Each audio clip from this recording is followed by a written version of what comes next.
मैंने ट्रेडिंग करके पैसे कमाए तो 10 साल तक मेरे पास खाने के लिए पैसे नहीं थे, पेट्रोल सकने के, ये करना, ये नहीं, वो डूज एंड डोंट्स वहां से लेकर आया, कोई बताया नहीं कान के अंदर में, किसी ने समझाया नहीं। विजय केडिया जी ने एक इंटरव्यू में बताया कि उन्होंने जब भी ट्रेडिंग शुरू किए थे तो पहले सेगमेंट में वो बहुत सारा पैसा कमाए, लेकिन आहिस्ता आहिस्ता वो सब पैसे हार गए और उसके बाद उनके लाइफ में एक ऐसी भी सेगमेंट आई जब उसी ऐसी नौबत भी आई जब उनकी माँ की हर एक गहने बेचने पड़े थे और उनके पास 10 साल तक एक भी खाने के पैसे नहीं थे, लेकिन आज वो इन्वेस्टिंग के लाइन में जाके आज 500 करोड़ के मालिक हैं। तो आज के इस वीडियो में मैं ट्रेडर और इन्वेस्टर के अंदर जो फर्क होता है उस बारे में मैं बात करने वाला हूँ। पहली जो चीज जो एक इन्वेस्टर और एक ट्रेडर में एक डिफरेंट क्रिएट करता है वो है पीई रेशियो। तो पीई रेशियो क्या है? पीई रेशियो एक कंपनी की, मान लीजिए आप XYZ कंपनी या कोई भी एक बैंक में जाके अपना पैसा इन्वेस्ट करते हो 100 रुपए, एक साल के बाद आपका जो 100 रुपए था वो आज बढ़ के 110 रुपए हो गए। असल में एक बैंक कभी भी 10% प्रॉफिट नहीं देता आपको, उससे भी कम देता है। लेकिन मैं एक उदाहरण के लिए आपको मैं बता रहा हूँ, मान लीजिए आप कोई भी बैंक में जाके 100 रुपए जाके जमा कर देते हो, एक साल बाद आप देखते हो कि आपका जो 100 रुपए का इंटरेस्ट है वो 10 रुपए, मतलब आपका जो टोटल नेट अमाउंट है वो है 110 रुपए। मतलब आपको उस 10 रुपए को कमाने के लिए 100 रुपए लगाना पड़ा है। इसका मतलब और भी छोटा करके मैं आपको जब बताऊंगा तो आपको 1 रुपए कमाने के लिए आपको 10 रुपए लगाना पड़ा है, इन्वेस्ट करना पड़ा है, तब जाके आप 1 रुपया कमाए हैं। ठीक वैसे ही एक इन्वेस्टर कभी भी एक कंपनी की पीई रेशियो को नहीं देखता है जब वो असल में as usually long term basis में इन्वेस्ट करना चाहता है। एक इन्वेस्टर ऑलवेज देखता है एक चीज की एक कंपनी कैसे अपना बिजनेस को और भी ज्यादा एक्सपेंशन ला पाता है, और भी ज्यादा रेनोवेशन ला पाता है, और भी ज्यादा ग्रोथ ला पाता है, कैसे किसी और जगह पे जाके एक कंपनी अपना जो फ्रेंचाइजी बेचेगा उससे उस कंपनी की जो फायदा होगा, जब सेल बढ़ जाएगा तब उस कंपनी के जो पैसा होगा तब एक इन्वेस्टर उस जगह पे फोकस करता है। लेकिन एक ट्रेडर कभी भी अर्निंग्स पे फोकस नहीं करते एक कंपनी का, वो हर वक्त पी पे फोकस करता है, मतलब price divided by earning equal to, मैंने जो आपको उदाहरण दिया, मतलब प्राइस था 100 रुपए डिवाइडेड बाय 10 इक्वल टू 10। इसका मतलब क्या है? आपका जो पी रेशियो है वो 10 है।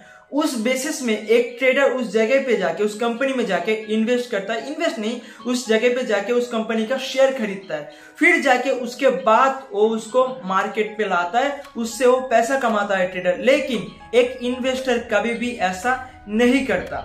ट्रेडर ऑलवेज एक कंपनी की जो न्यूज पे फोकस करता है, क्या एक कंपनी को उस न्यूज के वजह से कोई भी इमोशन क्रिएट होता है पीपल में, इंसानों में, तब वो उसमें फॉलो रखता है। लेकिन एक इन्वेस्टर कभी भी कोई भी कंपनी की न्यूज या कोई भी कुछ में वो खबर नहीं रखता, वो सिर्फ और सिर्फ कंपनी की अर्निंग्स पर फोकस करता है। दूसरे दिक पे एक ट्रेडर ऑलवेज कंपनी की जो इमोशंस है, जो न्यूज़ है, उसमें फोकस करता है, क्या कंपनी में क्या हुआ है, स्कैम हुआ है, उसका पहले उससे कंपनी का जो रेपुटेशन हो क्या गिरेगा या अप होगा, इसमें फोकस रखता है एक ट्रेडर। लेकिन एक इन्वेस्टर कभी भी इन चीजों में अपना वक्त जाया नहीं करता। A investor also see a P ratio, A trader also see a companies earnings. देखिए एक बात आपको गलत लग रही होगी कि मैंने पहली कारण बताया कि एक इन्वेस्टर हर वक्त अर्निंग से फोकस करता है, एक trader always focus P ratio. लेकिन कोई किसी वक्त भी इन्वेस्टर पी रेशियो में फोकस करता है और किसी वक्त भी एक ट्रेडर कंपनीज की अर्निंग्स पे फोकस करता है। कैसे? आपको मैं एक उदाहरण देता हूँ। मान लीजिए मैं और मेरा जो दोस्त है वो एक XYZ प्राइवेट लिमिटेड कंपनी नाम की एक कंपनी में इन्वेस्ट करना चाहते हैं। हमने क्या किया, दोनों एक साथ बैठ के उस कंपनी की जो रिपोर्ट है उसे एनालाइज किया। इससे हमें पता चल गया है कि उस कंपनी इन फ्यूचर 2-3 साल में बहुत अच्छी तरीके से ग्रो करने वाला है। कि मैंने क्या किया, ठीक उसी वक्त मेरा जो 10 लाख रुपया उस जगह पे जाके मैंने इन्वेस्ट कर दिया। मैंने जब इन्वेस्ट किया उस कंपनी की जो अर्निंग्स थी वो है 100 रुपीज और उसका जो पी रेशियो है वो है 10। तब मैंने एक शेयर खरीदा 1000 रुपये में। और मेरा जो दोस्त है कुछ दिन बाद जाके उसने इन्वेस्ट किया 10 लाख रुपए, वो भी, लेकिन उसका जो अर्निंग्स था वो है 100 रुपीज और उसका जो पी रेशो है वो 20 हो गया था। मतलब उसका जो एक शेयर का प्राइस हो गया था 2000 रुपीज। कुछ साल बाद हमारी जो शेयर्स थी वो बहुत अच्छी तरीके से ग्रो हुई, लेकिन 3 साल बाद कंपनी की जो फंडामेंटल थोड़ा सा वीक हो गया, तो हमें लगा इस कंपनी में और कुछ नहीं है, तो हमने क्या किया, उस कंपनी की शेयर जो बेचना चाहा और उसी वक्त उस कंपनी में जो अर्निंग्स थी वो 20 रुपीज ग्रो कर लिया था और उसका जो पी रेशियो है वो 20 रह गया। इसका मतलब मेरा जो एक शेयर वो है 4000 रुपये हो गया था। मेरा मतलब एक शेयर मैंने खरीदा 1000 रुपये में और उसका ग्रोथ होके 4000 रुपये हो गया। और मेरा जो दोस्त है उसने एक शेयर खरीदा 2000 रुपये में, उसका प्रॉफिट हुआ और 2000 रुपये, मतलब 4000 रुपये।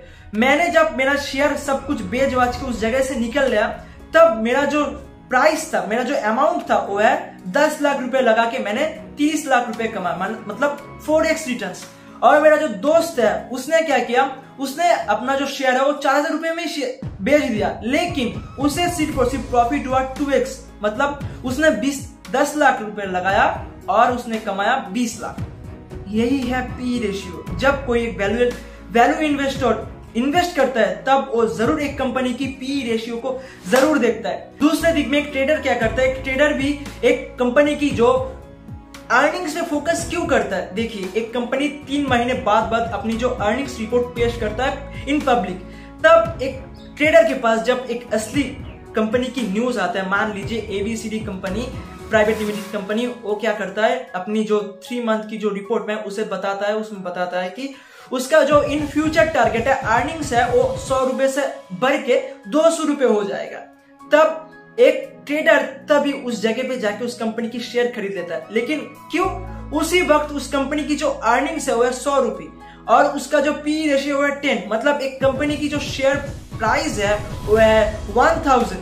तब वो चुपचाप बैठ जाता है। फिर लोगों के पास जब इस न्यूज की अपडेट जाती है, लोग आके जब इस कंपनी के बारे में एनालाइज करते हैं, जब इस कंपनी की शेयर खरीदना चाहता है, तब वो क्या करता है, तब वही शेयर वो बेच देता है उन लोगों के पास।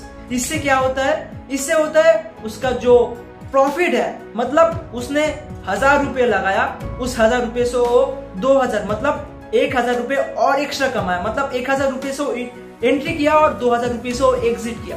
इसीलिए एक trader always see companies earnings. कुछ वक्त ऐसा भी होता है एक ट्रेडर इस न्यूज पर वो अपना खबर, अपना अपडेट रखता है। इसीलिए मैंने इस टॉपिक में बात किया कि ए trader always see companies earning.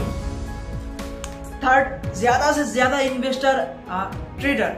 देखिए, जब हमारी इंडिया में जो सबसे बड़ी इन्वेस्टर लोगों में से सब ने क्या करा है, पहले अपने करियर को ट्रेडिंग की मदद से इन्वेस्टमेंट चालू किया।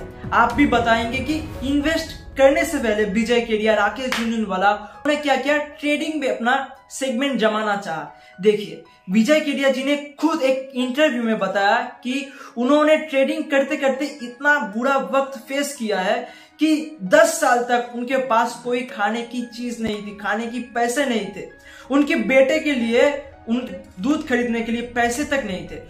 उनकी लाइफ में इतना भी एक बुरा सेगमेंट आ गया है कि उनकी माँ की जो है वो सब कुछ बेचना पड़ा था। और दूसरे दिख में राकेश झुनझुनवाला भी एक बात हर वक्त है कि इन्वेस्टमेंट की मदद से स्टॉक मार्केट पे आप एंट्री कीजिए, not trading as usual. Warren Buffett भी एक बात कहती है कि इन्वेस्टमेंट की मदद से आप अमीर बन सकते हैं, ट्रेडर की मदद से नहीं। आप आज तो पैसा कमा पाओगे, लेकिन लॉन्ग टर्म बेसिस में पैसा आप खोने लगोगे। इसीलिए देखिए, आपका लाइफ है, आपको क्या करना है आपको डिफाइन करना होगा, मैं नहीं। क्यों? मैं आपके सामने बस कुछ थिंग्स या कुछ टॉपिक्स लेके आया हूं जिससे आप कुछ जरूर नॉलेजेबल थिंग्स सीख पाओगे। तो आज के वीडियो में बस इतना ही था। वीडियो को अंत तक देखने के लिए धन्यवाद। जय हिंद, जय भारत।